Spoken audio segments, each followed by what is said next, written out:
All right. Hello, everyone, and welcome. We're up to the 199th Governance and Risk meeting here at MakerDAO.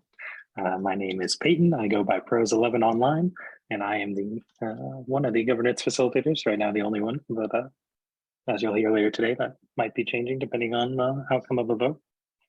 Welcome to everyone. I'm joined by a bunch of awesome people here, both interested in working on the Maker protocol and within the DAO. This is our weekly meeting where we talk about what's going on, as well as some of the challenges makers face. So before we get too into things, let's go over a few ground rules. Obviously, you probably noticed this meeting is being recorded, so let's try not to talk over one another, and keep in mind we'll be uploading this to our YouTube later. So hello if you're watching on the recording. We have a couple of features that will make moderating this discussion a little easier. One of them is the raised hand function in Zoom. So if you'd like to kind of hop in and comment once someone is done speaking, if you'd consider using that raised hand feature that is located under reactions, that would be really awesome for me. If you're unable or otherwise unwilling to hop on the mic, you can always drop your comment or question in the chat and we'll try to work it in at a reasonable time. And yeah, I think that more or less covers that. Only other thing I guess I'll say, I did notice some new faces, so welcome. If you're joining us, this is a completely open meeting, so if you do have questions, comments, anything, just ask that you be respectful, but please don't hesitate to shout out and participate. All right, now I'm ready for the agenda. Art, I'm sorry for the wavering intro there. So as usual, we'll start with our governance roundup today, going over the votes, maker improvement proposals, and what's been going on in the forum. After we give those updates, hopefully take about 15 to 20 minutes, we'll get into our initiative updates. Today we have some June financials from the Strategic Finance Core Unit. And one other thing. Yeah, an announcement from Ducks as well. Yeah, exactly. That's missing from the slide. Good call. No worries. We'll probably have that announcement come in right before the initiative updates, but more in-depth talk on the June financials following. And then our big discussion topic is core unit offboarding proposals. We have 3 that are currently live on the forum, as well as a MIP in request for comments about reforming the offboarding process. So should be a good way to do it. Seeing some happy birthdays for me in the chat, which is really lovely. Thank you. Wouldn't spend it anywhere else. Cool. So with that, let's get into the agenda. All right, governance-wise, was pretty quiet on the voting portal. We just had one poll that concluded, and that was adding OFH, that's the SOCGEN collateralized of all type, and it did pass. There is one ongoing poll I kind of referenced earlier, but I'll leave it to our mid segment to cover that. Right, if we go to executive proposals, we see that yesterday's executive has already passed. Should be executing sometime on Saturday, depending on your time zone. That included the Maker Open Market Committee parameter recommendations. And next week, we actually have no planned executive. Part of the team is out in Paris for ECC, and there's not a lot pressing on our agenda. So given that we aren't having an executive vote next week, so hopefully the delegates will enjoy a bit of relaxing midweek from having no vote. Cool, short and sweet from that segment today. I believe we're joined by Gala to give us the update on the maker improvement proposals. Yes, hello, happy birthday, Peyton. So this is Gala from 𝘰𝘃 giving the presentation for the MIPS update today. We are in our first week of ratification polls. It started on Monday. Only one proposal was formally submitted. So that is Patrick J's proposal for facilitator onboarding for 𝘰𝘃. The ratification poll will close on Monday, July the 25th. Let's see our proposals in RFC now. We have 2 top-level MIPs. MIP 76, Maker Shire Redux. It was initially introduced as a special purpose fund and rejected. This proposal is now being reworked into a top-level MIP, and some of the concerns that were raised around the previous proposal are being addressed now. And we also have MIP 72, which would authorize Success Capital as a real-world asset arranger for MakerDAO. We have one special purpose fund proposed by recognized delegate 𝘰𝘮𝘳 𝘠𝘮𝘳. It is meant to fund legal fees and expenses to retain her as full-time interim chief legal officer of MakerDAO for 6 months. Now let's see our core unit budgets. We have 2 of them, one for the Oracle's core unit and one for the DAI Foundation core unit. The latter includes multiple options that cover bear and super bear market scenarios. Both budgets are being submitted outside of the budget windows. This falls under the transitional grace period from the former budget process framework. For core unit offboarding, we will be discussing this at the end of the call today. We have 3 sets of proposals to effectively offboard the following core units. So it's events, strategic happiness, and Immunifi security. Next, we have a facilitator onboarding for one of these core units. So Psychonaut is resubmitting a proposal to be onboarded as a facilitator for the Immunifi security core unit. Of course, if the Immunifi security core unit is offboarded, this proposal will be void. And finally, we have 3 amendments. So there's MIP4C2 subproposal 23 to amend MIP 50, which is a direct deposit module. The aim is to make it more general, to cover all external protocols that allow users to deposit and withdraw DAI, and not only lending protocols. And then we have 2 other amendments that have been in RFC for a while now. MIP4C2 subproposal 21 amends MIP 0, introducing retrospection dates for MIPs, and MIP4C2 subproposal 15 amends the core unit offboarding process. So just a quick last note, remember that the last day for modifications for proposals aiming to enter the August governance cycle will be on Wednesday, 27th by the end of the day. Thank you very much. That was everything for MIP. Awesome. Thanks, Gal. I really appreciate that update. I'm going to pass it off to, I believe, still Artem. You know, he's co-hosting as well, pulling double duty today. Yep. Take Sometimes I need more hands. 2 isn't enough for us. But okay, let's get started. So happy Thursday, everyone. Welcome to the forum recap on the GNR call, where we discuss the most recent and last week's announcements, news, discussions, and signal requests. And we'll get started with the announcements, going over June 7th to the 13th.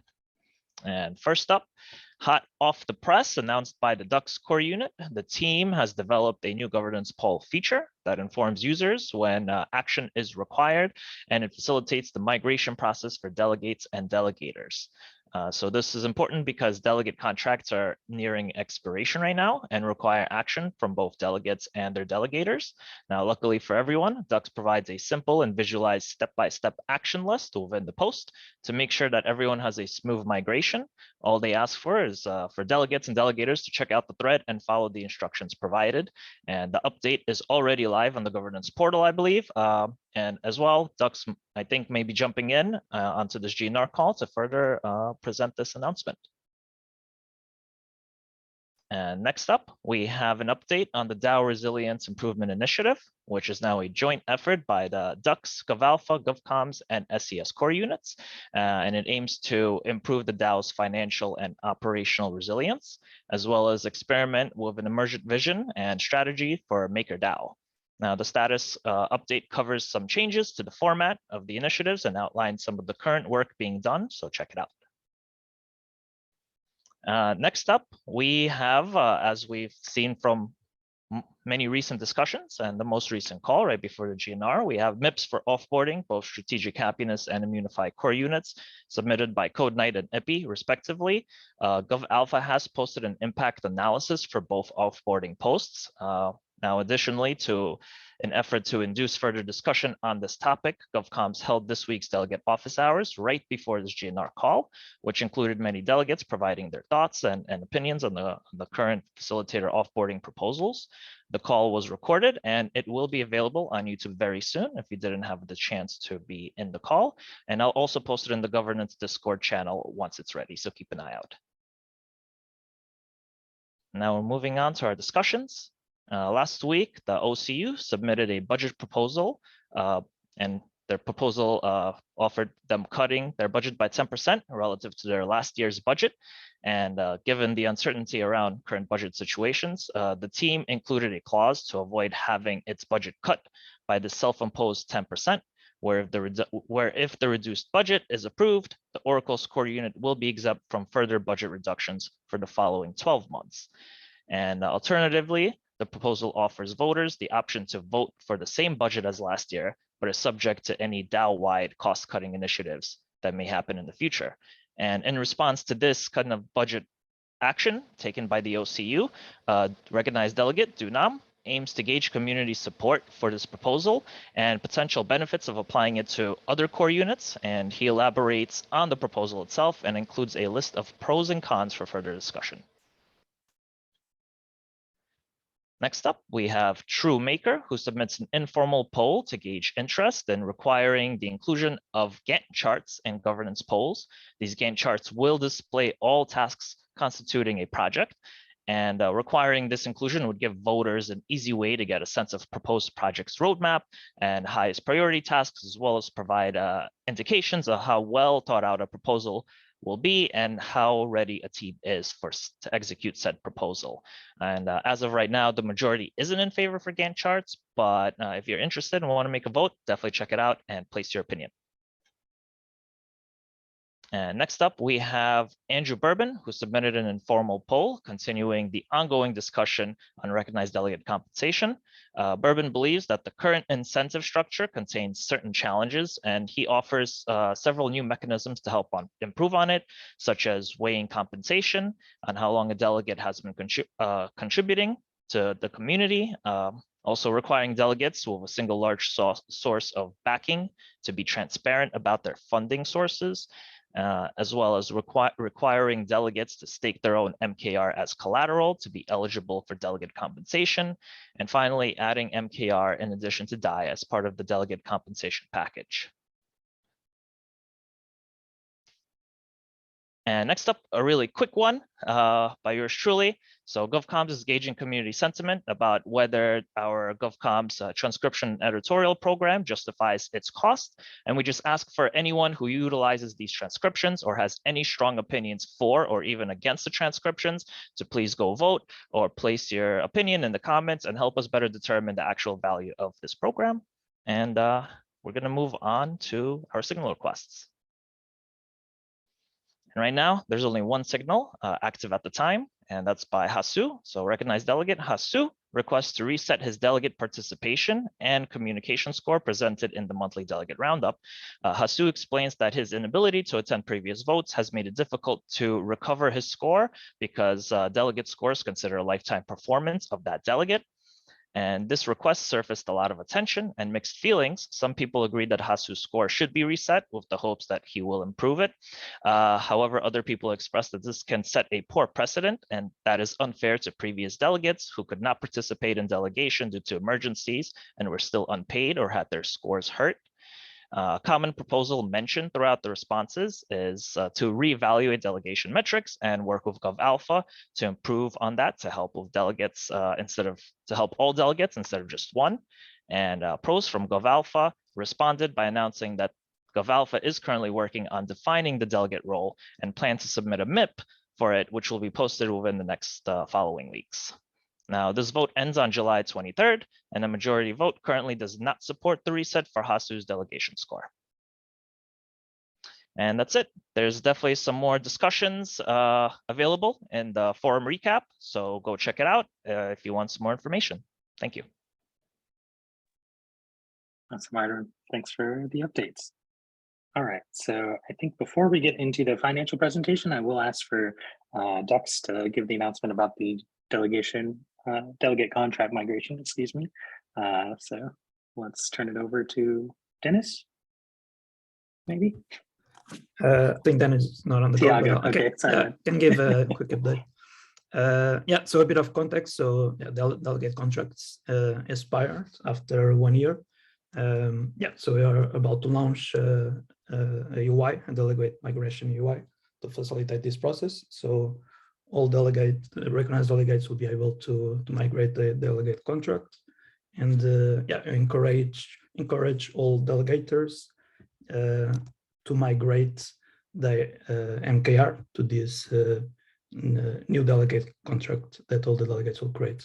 So please visit this photo that I just pasted on the chat. You'll have all the steps for delegates and for delegators. And if you have any questions, yeah, please just put on that thread. And if you need any help, just reach out on our Discord.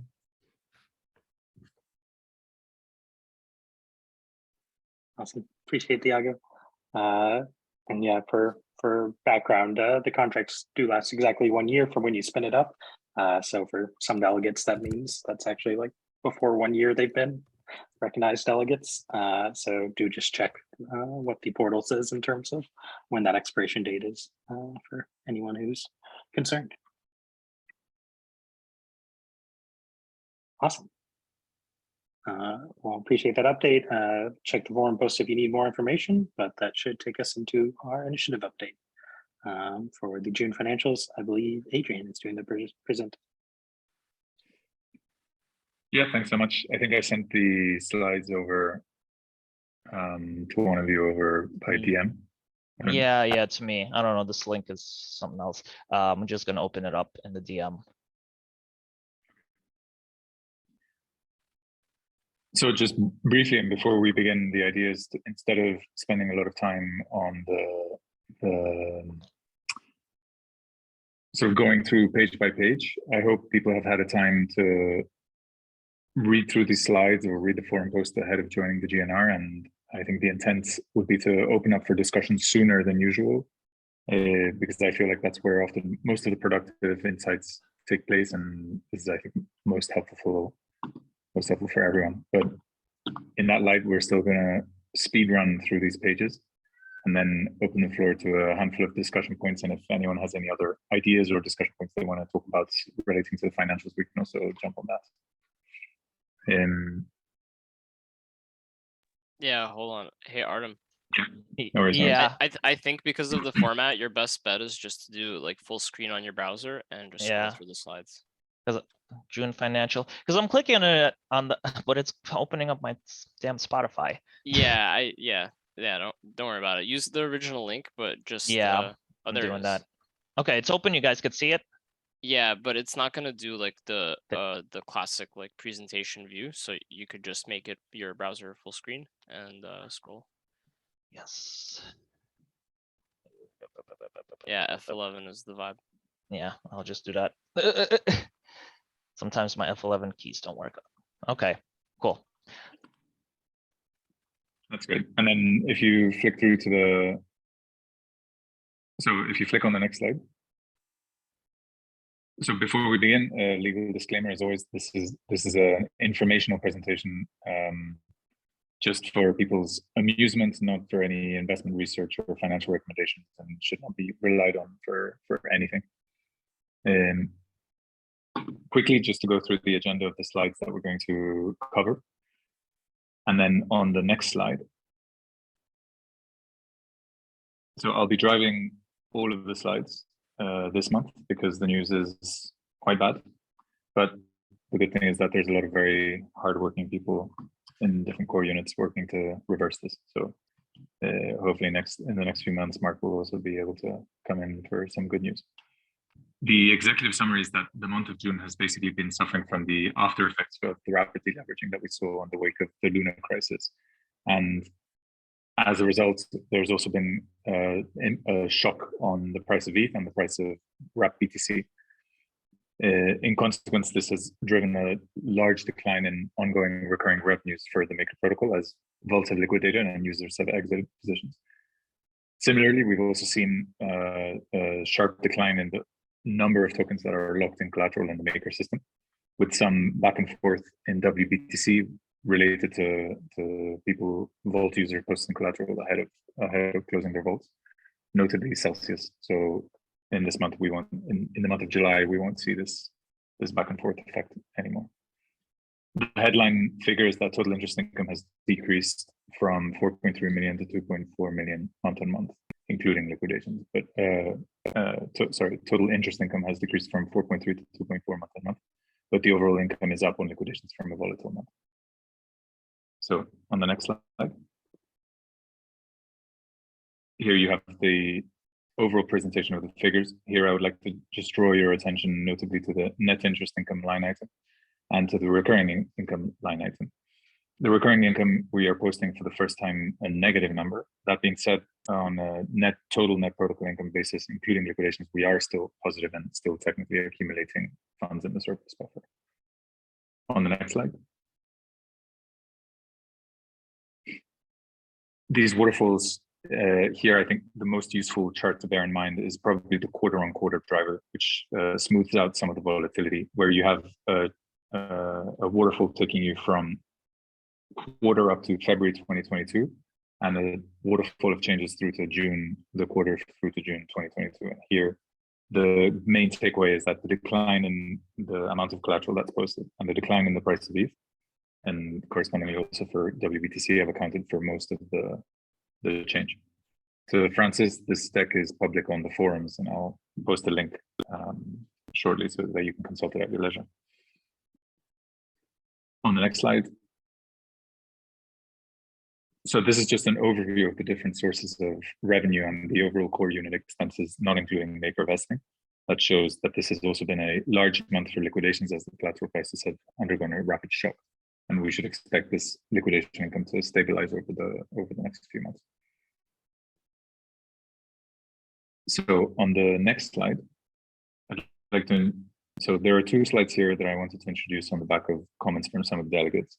And what we wanted to do was propose a mental model for thinking about how to correctly manage the balance sheets of the MakerDAO system. And here, if you think of it as sort of left-hand side assets, right-hand side liabilities and equity, the analogy that you can think of that might be useful is of a slope, where on the left-hand side, you want to increase the amount of return on assets that you generate while minimizing the risk. And on the right-hand side, you want to minimize the cost of your capital while maximizing the demand for those liabilities from consumers. So here you can break that down into its individual subcomponents. Maker has quite a simple liabilities side of its balance sheet. It's mostly just DAI that's outstanding. And then on the other side, you have all of the different elements that are backing the DAI. So the PSM, the crypto loans, the RWA loans, and so forth. So on the back of this, we're introducing a new page on the next slide,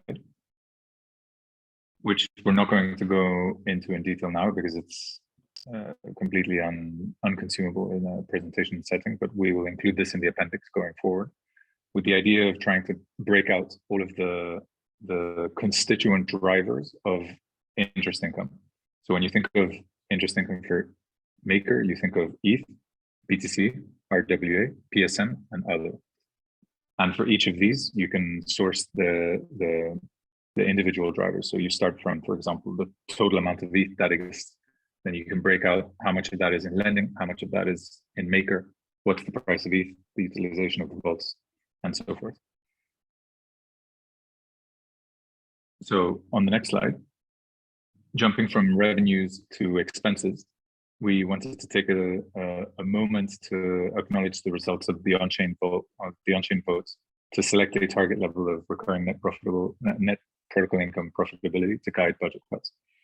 And here, the message is that Maker holders have expressed a preference to target at least break-even RMPI profitability, and the on-chain vote defined that as RMPI divided by recurring revenues averaged over a preceding 3-month window, which essentially gives the DAO a rolling target to look for when seeking rationalization of operating expenses.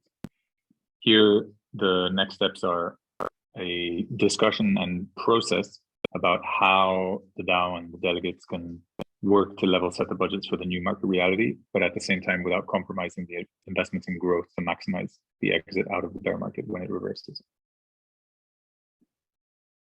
The second topic on the expenses that we wanted to cover was this analysis driven by our summer collaborator, Pipco, who I think is on the call, where he looked at the Oracle expenses by collateral type, trying to effortize the gas units per ilk, and to find a sort of base level of contribution margin per collateral type. The intent of this is on the next slide. The intent of this analysis is to identify the votes that are really making a difference for Maker, largely in the, so here mostly all in the crypto collateral types. So as you can see, the largest collateral types are driving the overwhelming majority of the accumulated profit to date. And the smaller number of minor collateral types are still making a dent without necessarily being unprofitable. But then what we term unprofitable collaterals is just a quote unquote management accounting term that tries to take the amount of interest revenue generated by those votes and subtract the running expense of in this case, the cumulative expense of running the Oracle fees. Here, so money market in this instance is the 𝘰𝘬𝘰𝘱𝘰𝘴, but we're generalizing it for the collateral type. The outcome of this analysis should lead us to a financial framework for collateral profitability. So I think Nick in other threads has mentioned that, you know, small collateral types aren't necessarily may well not necessarily be unprofitable from a contribution margin perspective. But when you take into account the upfront investment and development time to set up an Oracle data feed, the protocol should be highly incentivized to only onboard collateral types that are truly accretive. And in order to find out what the payback period for this is, we're going to work closely with them to derive a sort of systematic framework where we can say onboarding this collateral type will return the upfront investment in N number of months. Therefore, we should recommend that Maker holders vote to approve it. And the idea is to have this payback model open sourced so that people can run their own simulations and test as part of the collateral onboarding framework. So to close off the presentation, just wanted to flick through the DAI utilization. So here we're showing a chart of where the outstanding DAI is sitting, EOA, the externally owned accounts, and then you can see by the different color codes how much of the deleveraging has affected the presence of DAI in markets that were more exposed to levered activity. But what's comforting is the relative stickiness of the DAI that's sitting on EOAs. So I think here it looks relatively stable, and we can hope that it can stay in this way, consistent with some of the maturity profile analysis that our team has done.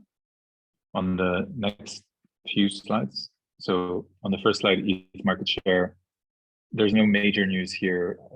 Unfortunately, the ETH lending market has resumed a decline relative to year ago in ETH terms. There are probably secular reasons driving this decline, like the emergence of liquid staking derivatives for ETH as a viable alternative for parking ETH as a collateral type. But then largely also the effect of deleveraging in the market has probably driven some of this change also. And then on the following slide, we show the same chart for WBTC without the exit of Celsius, which will be reflected in the coming days in July. So hopefully that hasn't taken up too much of everyone's time, but on the next slide, we wanted to introduce key strategic decisions and then turn away from the mic and leave as much open to the participants on the call as possible. We've selected a number of possibilities to focus on as discussion points. In the following 3 slides, we have backings for talking about how to increase the slope of the balance sheets, or talking about this framework for recommending capital investment in new collateral types. But yes, open here, I think it'd be nice to open the floor to the participants of the call and see where they want to guide the discussion.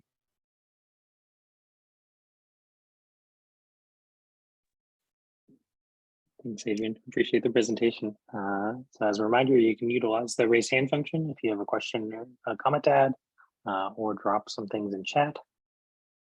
Looks like most of the questions have been answered in chat. So yeah, if there are any questions or comments, please do come forward. Here, I think there's, Great. so maybe to introduce the discussion, monetizing the PSM has been a hot topic on the forums in various threads. Here, just wanted to underline the introduction of the back finance MIP 6, which will go to green light next week, I think, and which is one part of what should be a multi-part approach to monetizing the PSM. Awesome. And looks like we have Frank with his hand up. Take it away, Frank. That's an awesome presentation, Adrian. Thank you for putting that together. I think you also have some team members that are up and coming college students, so it's super awesome.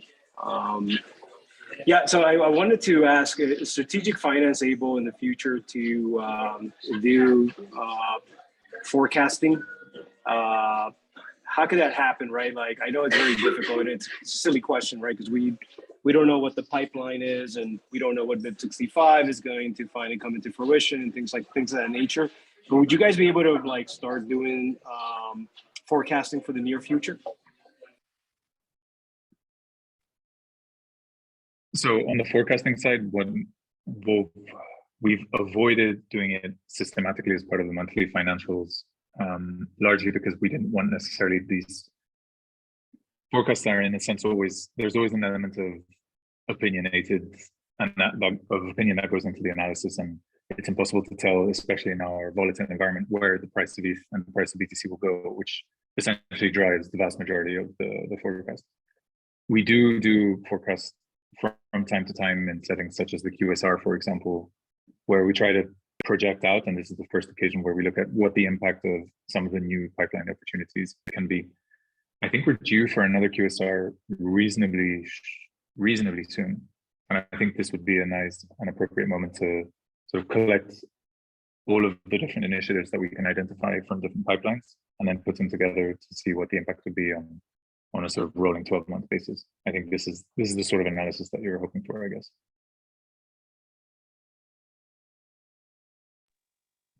And I really appreciate, again, what you guys are doing here. Would you say that if you did have some kind of forecasting where maybe there were deals pending and you kind of had the numbers of what kind of revenue they were going to produce, you could kind of give an outlook to, say, Q3, Q4, and kind of like, you know, I don't want to say that you guys are like downers, strategic finance, so don't take that the wrong way, but like, I guess I'm trying to find like a positive outlook here. And what are your thoughts on that? Yeah, so, I mean, yeah, sorry. So no, definitely we do I think it would be useful for planning purposes in terms of knowing where, but here it comes back to this point of sort of, if you produce a forecast that shows an opinion based on the information that you have at this point in time, it may induce people to make prioritization decisions on the basis of that forecast and redirect resources away from things that might not necessarily be visible to the pipeline right now. So this is one of the reasons that we tend to shy away from making these forecasts. What we might do is start trying to project out like 1 or 2 or 3 months at a time to try and give a little bit of visibility and reactivity, because there's an element of sort of operating management that's necessary that's not necessarily exposed to this element. If you think this can be useful for your decision making, I think it's definitely something that we can start including in our regular work. Yeah, for sure. Thank you, and no further questions from me. Thanks for inquiring, Frank. And I see Makerman with his hand up. Take it away. Thanks, Peyton. Apologize for my voice here. So thanks for the report. I was curious on the number. It looks like PIPCO wrote in the sidebar, sort of my 1 billion mark on these collaterals to onboard was about right. We really didn't think gas would go up as much. My second question, ADCV. So, you know, I've talked about this in the forums. I was one of the first people when everyone was onboarding all the CUs and floating budgets into the heavens to say, hey, look, we really need to pay attention here, because in 3 to 6 months, you know, a year, we could be looking at all this going to earth. and having to offboard and constrict budgets, right? And so you're talking about forecasting and planning, right? What's very clear is that markets are cyclical, and crypto very much so. And so what I really would like to see in estimates is not just the super bear and bear. I want to see a midline track, right? So, and then basically the high mark, and you guys have done that part, but I'm not sure we've really got an accurate representation on the midline. And so the questions are kind of twofold. How do you think you're going to address that given cyclicality? You know, to turn one cycle might take 2 years, right? And what numbers would you use to feed into such a model? Yeah, fair enough. I think so one thing that we probably won't be able to do as well is forecasting the duration of these cycles. But to your point on the cyclicality, there's an element of sort of counter cyclicality to the way that we've onboarded operating expenses. We've talked about this in the past, where as the markets rallied, it created momentum for onboarding core units. And then this process isn't instantaneous. It takes a little bit of time to sort of find people, go through the process, approve the MIPs and so forth. So by the time the full ramp up is online, the markets could well have turned. And then you're sort of counter cyclical. Here from an operating expense management standpoint, what's also good to be wary of is leaning into the cycle and face this exact opposite effect when the markets do turn, right? So if you sort of lean into the momentum at the moment, which is for a bear market compression, and you start cutting too deep, then the biggest risk is that you are not able to catch and capitalize on the opportunity when the bear market reverses. When it comes to projecting market scenarios, I think for now, the main variables are really the price of ETH and the price of BTC. And until we're able to get up our return on assets higher on some of the elements on our balance sheet, coming back to this analogy of the lever or the slope, it's going to be very difficult to break away from this dependence. I think any projections will first depend on how quickly we can get this return on assets online, and secondly, how much or how efficiently we're able to monetize those assets that are sitting on the balance sheet. I think that's probably. All right, let me ask my sort of mid scenario. Yeah. I'm sorry, go ahead. I was just going to ask. I thought you were done. I was going to ask my follow up. So, you know, when I look at budgets and a lot of things, I tend to look at hard edge cases, right? And I was just kind of looking at the hard edge on Maker, and it's like it looked like our expenses were. I think I had them at 30 to 35 million a year. Our revenues are floating down to 10 million. This is assuming nothing really changes or nothing dramatically ramps up in the next 6 to 12 months. That's a debate, right? Hard edge cases mean you just leave everything out, right? And so I was kind of looking at and then we have 15 million that's kind of still unreturned by CUs. And when I was working all the math out, I was like, as long as we can still make 10 million in a year and our expenditures don't go over 40, we got 15 in the bank, we should be in the 60 to 60 million range on the stability or surplus buffer in a year. And so there's there's an additional constraint when we look at budgets, which is the surplus buffer is it's the buffer against losses, right? And so when you look at run, you can't just include the entire surplus buffer unless you want to run entirely on risk. And so I was kind of curious, like whether you would include hard edge cases like that, instead of just figuring out what markets are going to do, just figure out what your revenue will look like in your worst cases and best cases, and then the midline, right? And then make a projection for 12 months, say, right? And so I was just curious whether you might take that approach. Yeah, that sounds like a fair approach. And I think there's an element of comfort that we can take with the surplus buffer at the moment. All of our risk metrics are improving at the moment because the amount of debt that we have in these market conditions is reducing very rapidly. So that sort of buffer relative to the amount that we absolutely need to have for lost sort of capital at risk is increasing also. But that sounds like definitely a reasonable approach that resembles how we've been doing projections in the past also. Not just sort of starting from, I mean, when we say starting from trying to project the market, what we're essentially trying to get to is what you're describing, right? The interest revenues.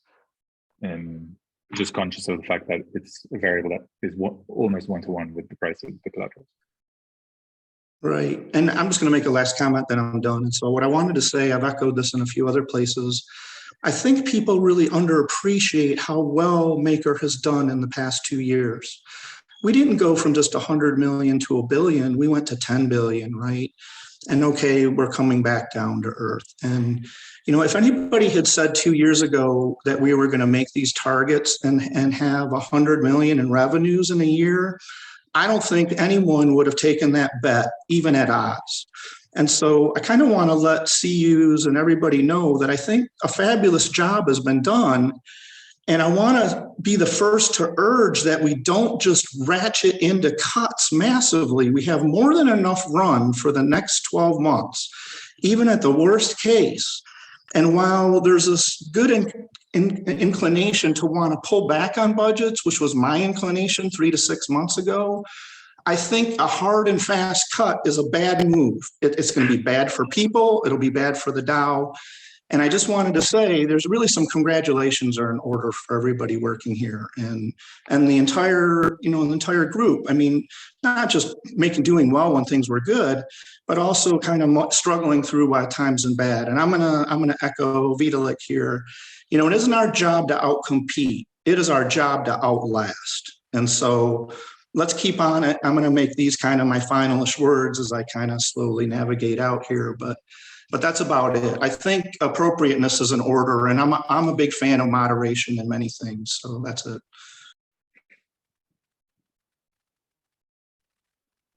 Appreciate the kind words, and I think the protocol collectively has done really well. If you take a step back, as you said, and look at the longer term and where we're at. And just to circle back to a few comments you made, when I look at the surplus buffer in relation to capital at risk, given the massive unwind and collateralization of our vault structures that's resulted in a decrease to 15 million recurring revenue a year.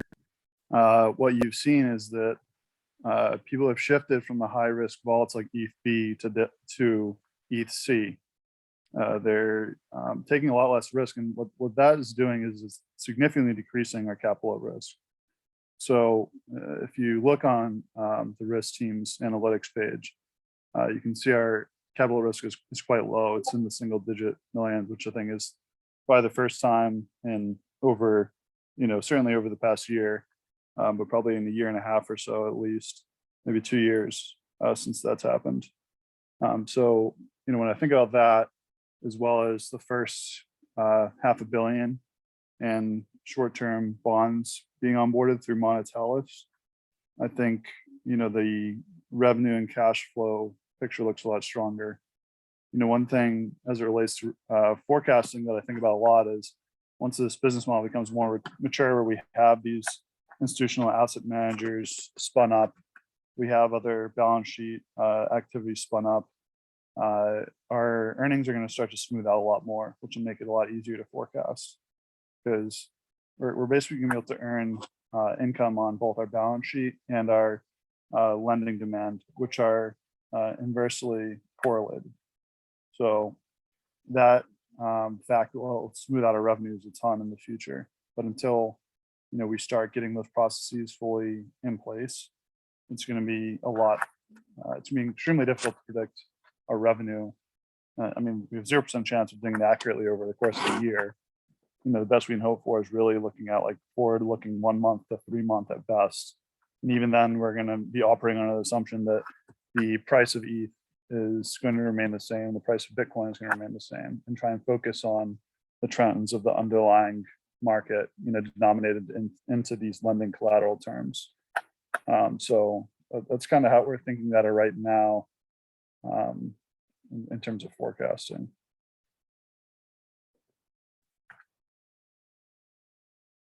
Appreciate that insight, Mark. It seems like conversation is winding down a little bit. We can give this a couple of minutes though, so I'll give a last call for further questions or comments. Oh, awesome. And I see it hand. Take it away, Assad. Hey, thanks for Peyton. Happy birthday, by the way.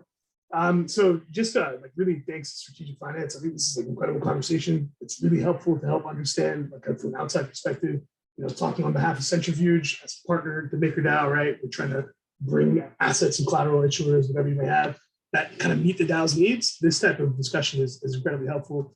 And I think, Mark, what you were just mentioning about kind of trying to smooth revenue opportunities over the next, let's say 6 months, waiting for something in the crypto native land to kind of pick back up again. I think it seems to me like a really strong claim for RWA. Of course, there's a whole litany of discussion that needs to happen about it, real world assets, how we bring those on. But I'm curious to kind of get discussion from the delegates or other people on the forum here, like in terms of appetite for over the next 6 months for real world assets, right? There's quite a lot that can be brought to the table. From my perspective, there's a lot of issuers that need collateral. There's a lot of collateral types and duration and quality and kind of content in general out there.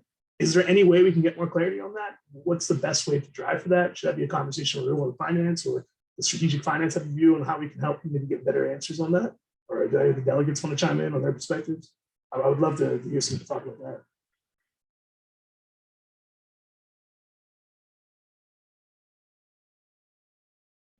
This is probably a question best answered by real finance and delegate teams, just because we try and largely stay out of real world asset onboardings, unrelated to the direct balance sheet investment of treasuries and such. So I'm not sure if anyone from RWF is on the phone or if the delegates want to comment, since they're really the ones looking at individual deals and approving or rejecting them on chain.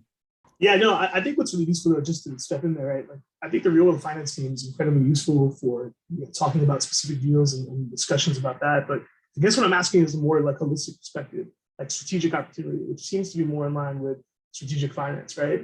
Like you guys providing, I wouldn't say direction, but like an idea of what would be useful, and then allowing real world finance to execute based on those parameters. I think that's maybe the expectation that I have based on the work you guys are doing, but doesn't sound like maybe that's correct. Yeah, I mean, we certainly have our own personal opinions, and there's probably a lot of overlap within our team on like what we believe the direction the DAO should go in terms of RWAs.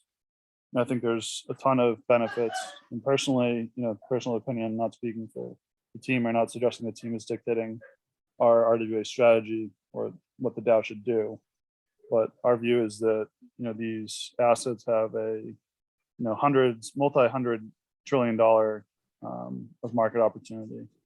And they're also significantly uncorrelated or negatively correlated in some instances to crypto collaterals. So, given those two main components, it seems like an extremely attractive opportunity. I think we need to cut out a niche and not try and compete with all the already up and running institutional asset players in the space, because we're not going to be able to compete if we're just rebuilding the same exact business without, some sort of technological, I think, ideally some sort of permissionless structure to smooth out the onboarding process. And where, the thinking has definitely evolved a lot strategically, I think, going from kind of bespoke deals, looking at deals that traditional credit institutions wouldn't, into a much more scalable model through an arranger type model, and with the recent deal with HVB. But certainly I think people like TJ have a really good grasp and understanding on how we can best scale RWAs. But those are my high level opinions.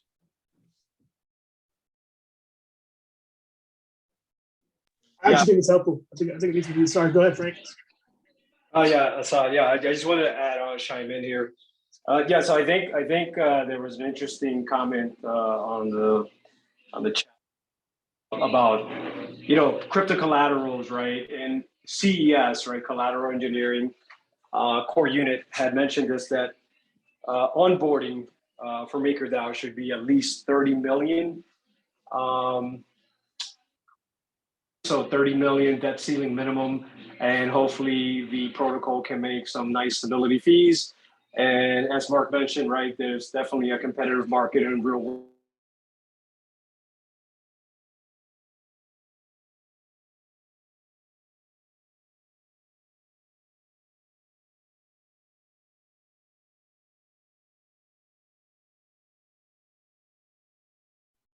I think we lost Nicole.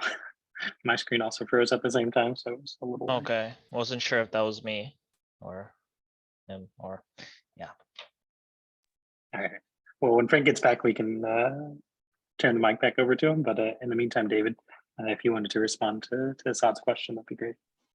Yeah, I think what Assad is saying, and I've raised it as well, is useful because, as I think it was Mark who pointed out, the market for RWAs is huge, and it takes a lot of time to put together proposals for RWAs. So the issue is like we could go short term, long term, whatever. And from an asset liability management perspective, I don't think the DAO wants to lock up a large percentage of its balance sheet in long-term assets. Like, it may not be prudent, but that type of view as to not just the RWA stream, but how the DAO's balance sheet will look with crypto native assets as well, I think would be extremely useful and save a lot of potential proposers from wasting time and allow them to focus on the assets that, are most attractive to the DAO.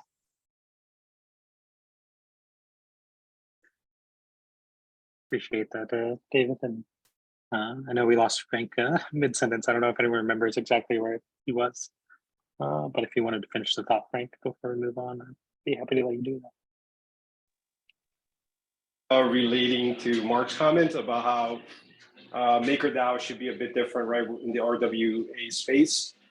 So I think there are some partnerships, third-party applications that can provide that, right? Centrifuge being one of them, Maple is another one. So we have a post on the Maker Forum for Block Centrifuge.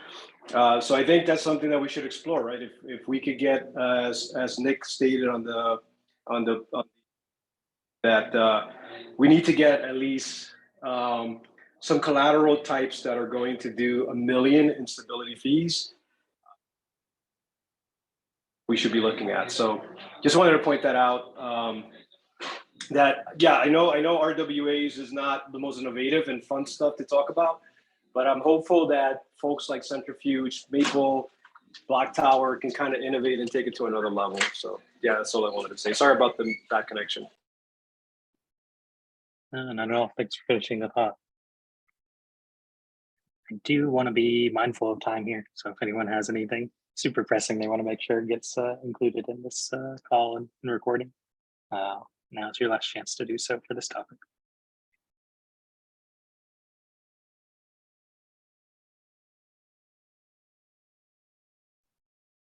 Well, thank you to Adrian and the folks over at Strategic Finance for the presentation and for filling the questions.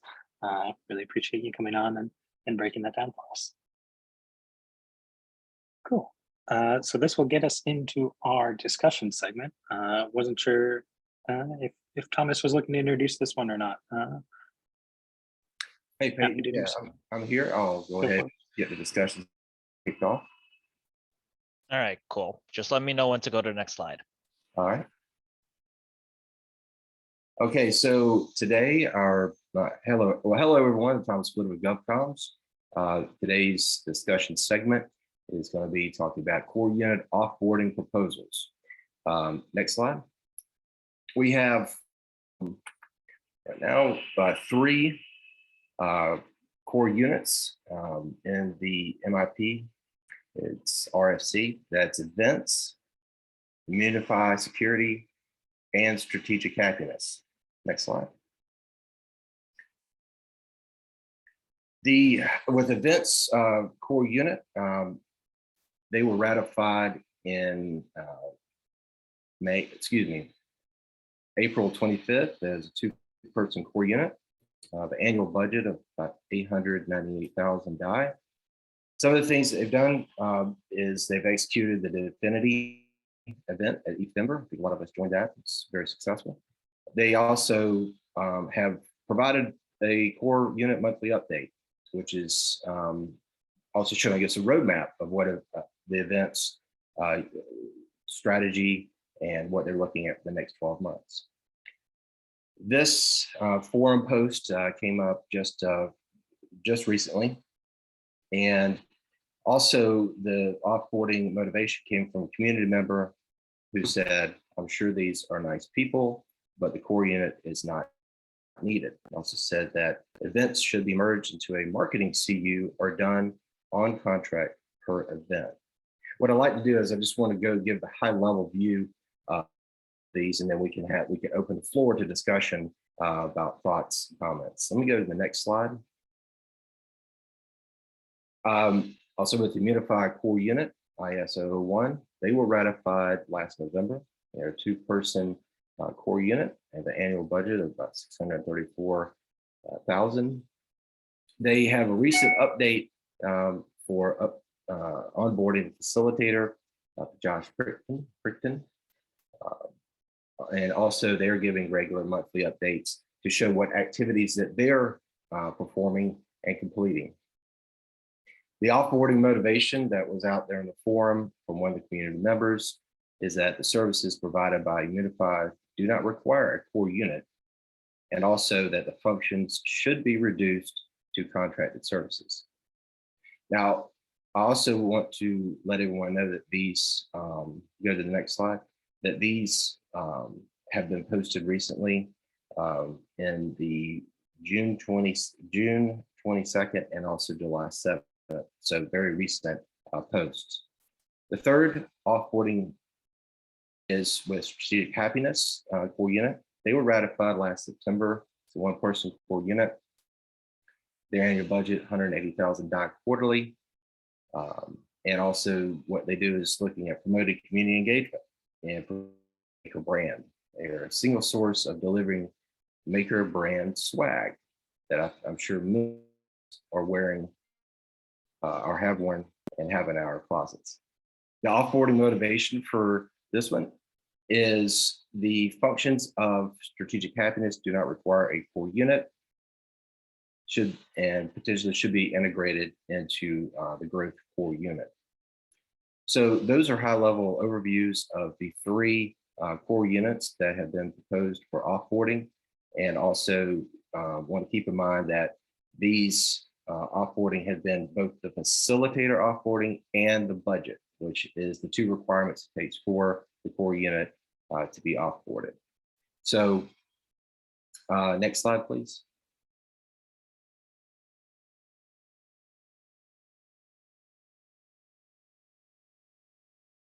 Okay. So in general, we wanted to talk about some of the pros and cons as we go through the process here. Want to open the floor to get thoughts as to do with the introduction. Any thoughts from the different core units, and see if they have any thoughts on what we have out there so far. I think something that might be helpful is a brief summary about the conversation that was had on the delegate office hours that happened just a couple hours ago. Yeah, David, thank you. Our delegate office hours, which was held prior to the GNR call today, focused in on the topic was focused in on the offboarding of these 3 core units. So we had a very good, lively discussion about each of those. And so I don't know if any of the folks that were in that meeting too would like to make any comments that we have for this topic.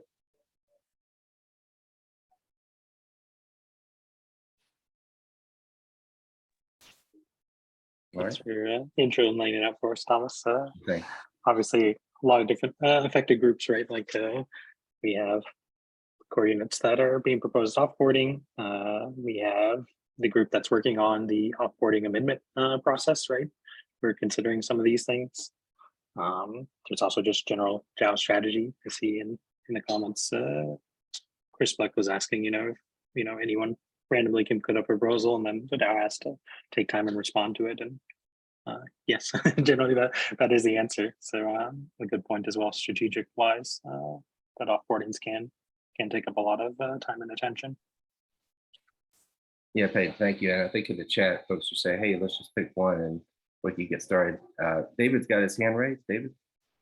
Yeah, I was gonna say to Chris's point, like it's important because when somebody puts up an offboarding proposal, regardless of who puts it up, it is being seriously considered. If it's an RFC, you can assume it'll be formally submitted. And so it puts up a lot of pressure on the core units in question. And I think having these discussions helps those core units understand both the reasoning and also the actual temperature of like the delegates around whether they're going to offboard them or not. So I think like what would be a constructive like practice for this discussion is probably to like go to each individual core unit offboarding proposal and hear some of the thoughts from delegates and some open questions. I know the facilitators of those core units are here, like Andrew Bourbon from Strategic Happiness is here. I know 𝘧𝘰𝘦, aka 𝘧𝘰𝘦 is here from Immunifi Security, and what was the last one? Events. I don't actually know if John Perry is also here from events. So it would be cool to kind of have a session where delegates kind of share their views on the offboarding proposals.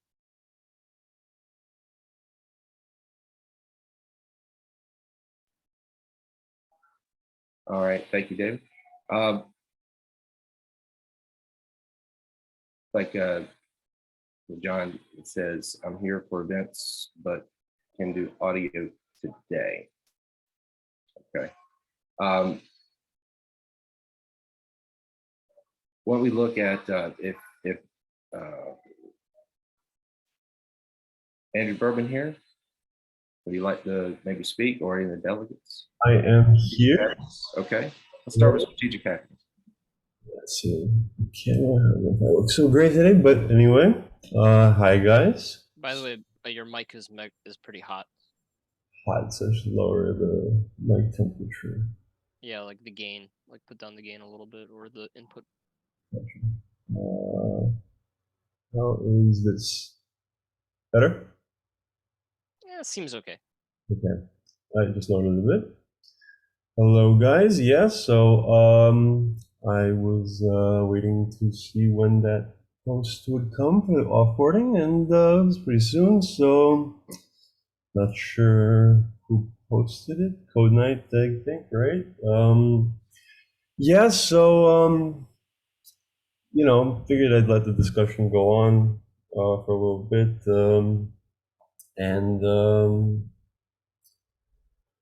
I don't know. I mean, so Bourbon, can I actually jump in, because I think I heard something really interesting on the delegate office hours call. Yeah, I wasn't there for it, but go for it. Yeah, so something that you did with your proposal is you tied your compensation with performance, where I think that's true, where if you don't really perform or do your thing, you don't really get paid. And so it's kind of like an option to have you. And the delegates were kind of like appreciated that that setup. And I wanted to see if that's confirmed, or if it's something, or if you do get like just a flat salary. You're asking me or everyone else? I'm asking you. Okay, well, I mean, yeah, so basically, you know, I had kind of proposed it as like, if everyone is so dissatisfied with everything after some period of time, then sure, I'm willing to, you know, step back if I just like completely like fumble this entire attempt at doing whatever it is that I'm doing, right? But, you know, it's only been about 2 months into it, so, and then, you know, we have all these discussions of cutting back expenses, all these sorts of things, and now an offboarding proposal. So, okay, well, I'm not going to spend the money on right now that I had planned to, like, you know, start. Maybe nobody wants any more swag, right? So, like, I have like money just kind of just sitting. I haven't claimed like, all the vests and stuff, and I did take a little bit of some of the compensation for salary and just some other like. Expenses so far, just to sort of keep myself afloat, but generally I haven't really touched the majority of this budget. It's all sort of still sitting in the multi-sig, so like it's, you know, can be taken out by governance at any point. I've been working with Accountable to like actually get like a really good understanding of like how to account and everything. And, you know, up until this date, of course, you know, this is all new for everyone. We're all facilitators sort of asked to take on, oh, you guys maybe are crypto interested, but like, can you do accounting and run a business and hire and also maybe take on all these other things, just like, oh, well, I don't know, was I ever good at these sorts of things? So you like, it is like a learning process for a lot of it, and it's not always the quickest, especially when, you know, it's just, it's, you know, I learn the things as I go. So I've been better at keeping track of whatever expenses, and Accountable has helped me a lot more. I think they've been also pretty understanding with lowering the rates for everyone all around. So while I have not really submitted much as far as reports of expenses go, I haven't really had many expenses. I'm gonna submit something soon, but if there's this sort of like, you're going to leave soon, then yeah, so I basically haven't touched much of the budget until this gets cleared up. Yeah, cool. I saw Chris asked a good question. Can you answer why your core unit shouldn't be a part of the growth team, for example? So it could be in principle. I think while there's sort of uncertainty in the just entire space, I do want to give an honest attempt at trying to do what I'm doing on my own. If I like decide that, or if everyone after like half a year decides, okay, this was like a waste completely, then sure, I should just be part of the growth team. Yeah, but it could be part of the growth team, of course, but not just off the bat, I don't think. Can I do the same job as part of the growth team? Possibly, but you know, it's something to sit down with growth and discuss, right? So there's not been a lot of bandwidth on anyone's time to actually sit down and see how to restructure things.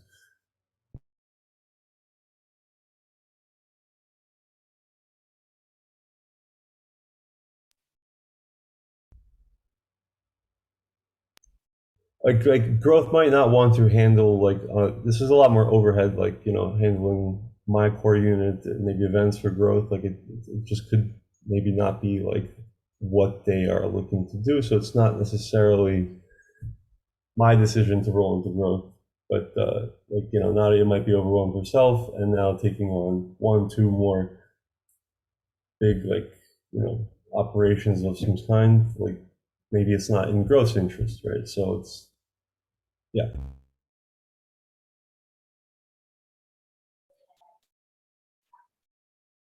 All right.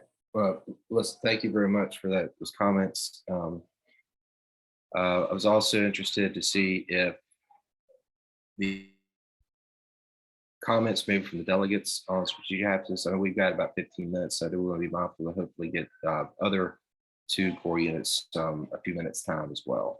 So.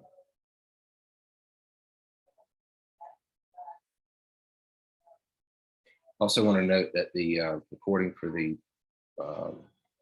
delegate office hours will be up soon as well. Okay, let's, if we've got Joshua here for IS, I don't know if you wanted to make any comments, have a few minutes. And you're muted. So. Yeah, I am here. I mean, I already went over, so our core unit kind of came up with a proposal for how to reduce our minimum monthly spend, and I went over that like earlier today with in the delegate call, and that's recorded. So once we finalize a few more things in the draft, and I'll post it on the forums as well. So either you can go back and look at the recording from the delegate call, or you can look at the forum post that's upcoming. So I think that's where I'd like to leave it right now, unless there's specific questions. Any questions for Josh? Yeah, can you just give like a quick overview of what you do?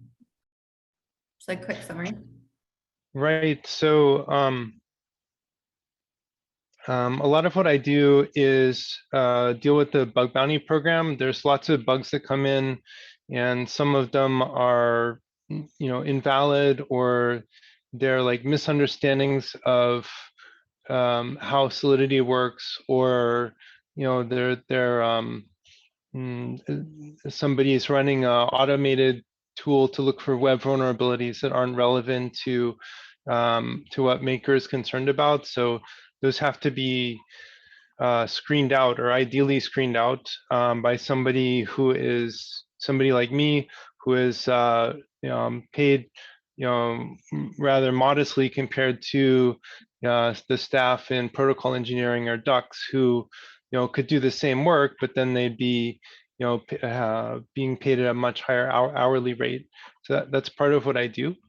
And then I've also been working on the fire drill, as I think you participated in. And let's see, I'm coordinating with GovComms, working on the emergency manual, and that's what I can remember off the top of my head right now. There's probably other stuff that I try to roll up into the monthly status reports.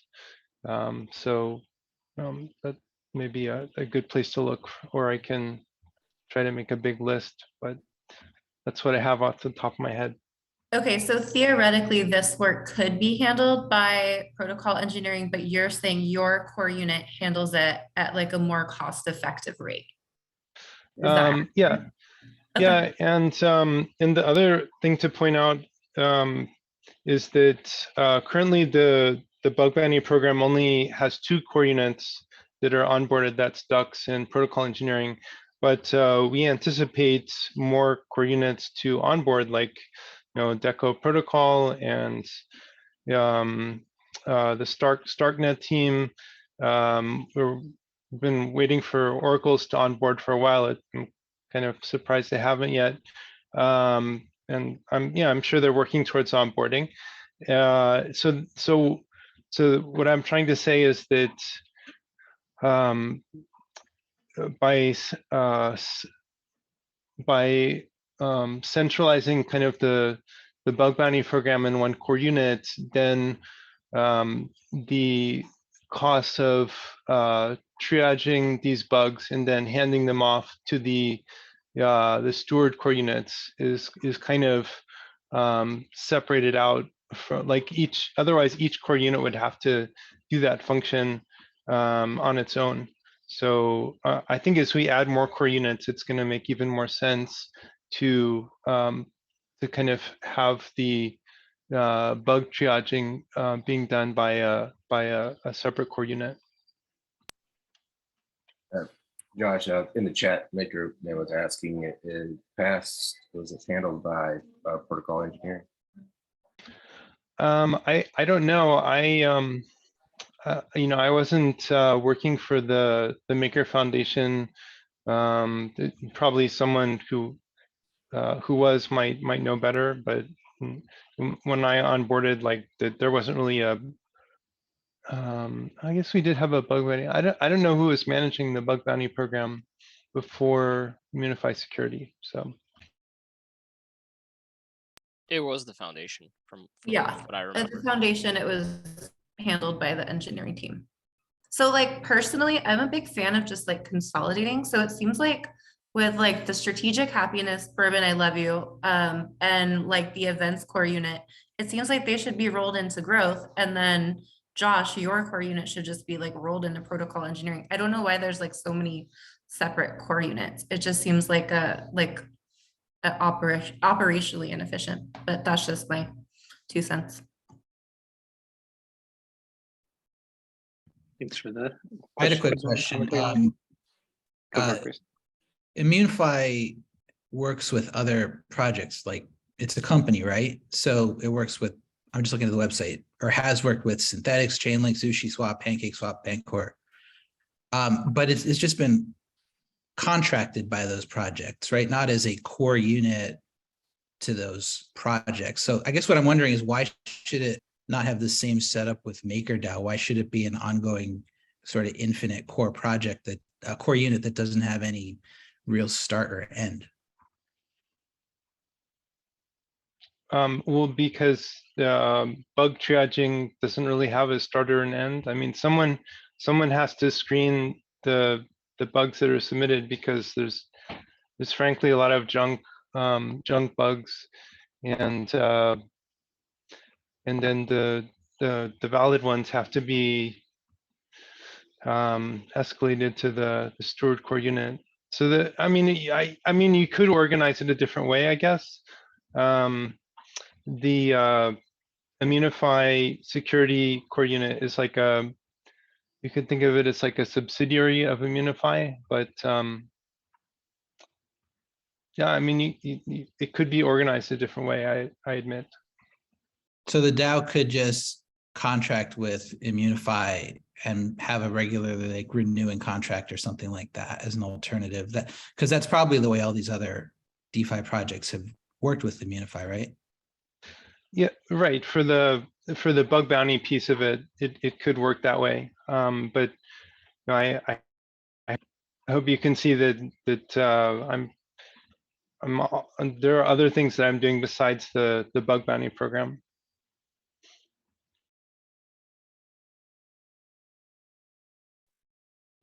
Thank you.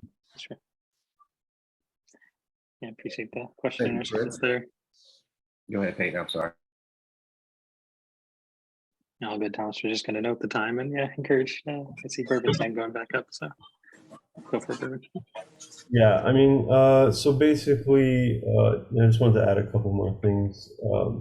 Yeah, I mean, to echo what Kat just said, you know, growth for now may or may not, like, can't be a catch-all for everyone's other core units. But I haven't made a post on this, but is there an actual desire for a maker to have swag at all, right? Like, if I was to create a drop shipping system, I want to post. Yeah, so I was going to make a post at some point if there actually is a desire to have an efficient like merchandise for maker at all, right? And it could be done. I'm almost done doing it, but if there's no desire for it, then maybe I don't go through with that. But until like some details with like financing are worked out, I don't want to post how it'd be structured necessarily.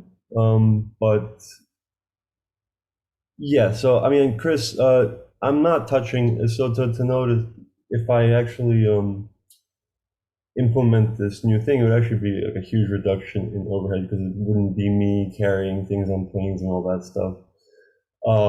It would actually just be like shipped out around the world, like through a drop shipper, which is way better than taking things on an airplane. It's just that when I started doing this, I was doing this with no experience in shipping or anything like that. I bought my own swag and sent it out, and then people like scale it up, and then I was like, okay. But yeah, I've been looking at a way to basically make it much more efficient. If I do set up a store, then it would just be a huge reduction in costs overall all around. But it would just be basically a matter of, do people even want this at all? The store, I mean, it could be revenue positive, though I think that this is sort of a marketing thing, so it doesn't necessarily need to be. It could just basically be like a thing that just distributes to certain people on a case-by-case basis. I think that's a good question to ask, Bourbon. In the interest of time, I will ask people who want to respond to the question of, if we want swag, to reply in the forum. I saw John comment that he does have a few % battery left and got away from the noise. So we'll quickly turn the mic over to him to say anything he would like about events. All right, can anyone hear me? Yes. Yeah. Okay, cool. So like I said, yeah, I'm working out of a wood shop today and my battery's about to die, just one of those days. So I'll try and be quick and maybe answer some questions.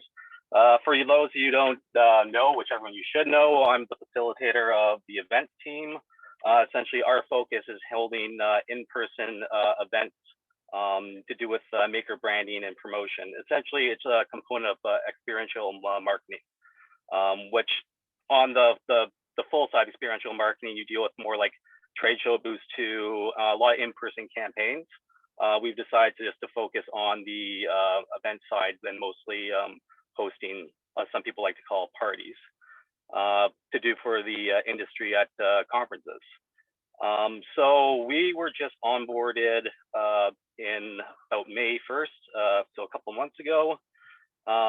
So since we've been onboarded, we've been vigorously reducing our budget because yes, we do realize there's a bit of a bear market going on, so we should be conserving funds. A couple of ways we've done this is by selling sponsorship slots to these events. So currently, for example, Divinity in Paris, we are splitting that cost with 1-inch perpetual, 𝘱𝘯𝘳, and Oasis. Makers covering half the cost, and while the others are covering the other half. Kind of the strategy there is so that Maker still has the most leverage for getting our brand out there for advertising and ticketing, so we can get protocols we want there, VCs, industry partners at these events. So there's a bit more of a complete explanation about the financials buried now within our events offboarding about how much we're reducing our budget this year and steps we can further take to reduce it, and also dealing with some offboarding costs.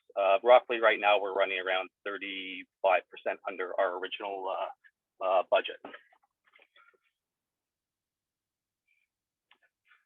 So I guess if anyone has any questions specifically for me, fire away. I'll try not to blab too much. Yeah, I put a question in the chat, but doesn't the growth core unit actually have a budget for events already? Not to my knowledge. I think if anything, they would have budget for like some small get-togethers, but nothing for the size and scope that we're targeting. And also within their budget, their new budget, which is including Maker brand, that specifically excludes like in-person stuff, so the experiential marketing side. So there's no event budget within there. I don't believe there is budget for booths or anything like that within their new budget. It looks like Jen answered it, that they have marketing or partner related budgets. So that's separate because you guys are general events? No, well, like our stuff is to deal with more in person. So getting like Maker team face to face on the ground at these events, getting exposure for the brand at the conferences. They're dealing with, my understanding, is a bit more on the advertising side, dealing with kind of beyond the conferences. Yeah, I could just chime in. It's, yeah, Katie, to just clarify, it's not like we have a line item for events, but we have, you know, you can call it marketing or partner related money that we can say, let's sponsor an event and have a presence there to onboard new partners or network and things like that. Or, you know, throw a side event if we thought it made sense, like a private dinner for partners at a larger event, but we don't have a dedicated event strategy, so to speak. I think that's what you're asking. And so no, we don't have that, like a formal thing. Yeah, but it sounds like you have like your events are targeted at like a specific group. So John, what group are your events targeted at? They're targeted at industry people as well. So who we're inviting to these events are other protocols who are either partner with Maker already, could be also potential partners for Maker. There's VCs there, large Maker holders as well are coming out to these, and also just some general public releases to the crypto industry, so people can show up and kind of familiarize and get known with Maker. It's been something I've heard. A common theme is that there's people who kind of don't even know what Maker is or does, especially at some of these conferences, and I'd say more with the younger crowd is from what I've been told.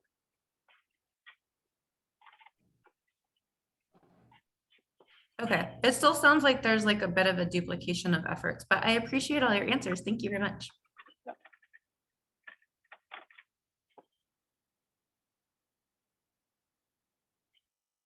And as far as there's been some, like there's been a lot of comments about should it be rolled under growth. From my side, sure, I can see why that makes sense. Some original decisions to give you some background is, I guess when our core unit was first formed or thought of, there was no specific process for dedicating a budget to a certain aspect. If you want to roll on their growth would need to increase their budget by X amount, and you have to vote the whole budget in or deny it all. So it kind of gets wrapped up. This was kind of a plan so we can secure funds for X amount of events, have a set budget, and actually give maker holders a decision specifically on events. In theory, you could roll this into growth. The cost and the overhead wouldn't really change from my side. So it wouldn't be any financial savings. It would just be visually under one core unit.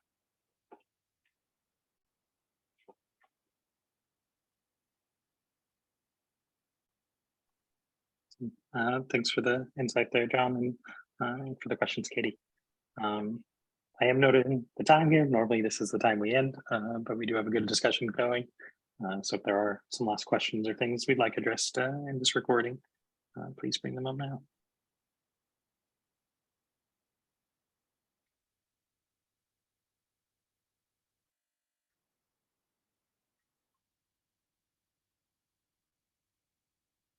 In the chat, I see an idea for requiring some sort of co-sponsorship for offboardings.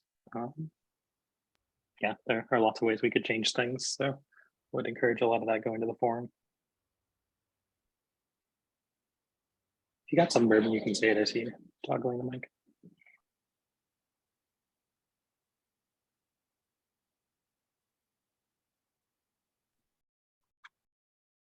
Okay, well, want to be respectful of everyone's time, and we do have these forum threads where a lot of this stuff is being discussed, so let's keep the conversation going there. Thank you everyone for joining us. We'll be back same time, same place next week. And yeah, thanks so much for making Maker Maker. Catch you guys later. Thanks, folks. This was a good one.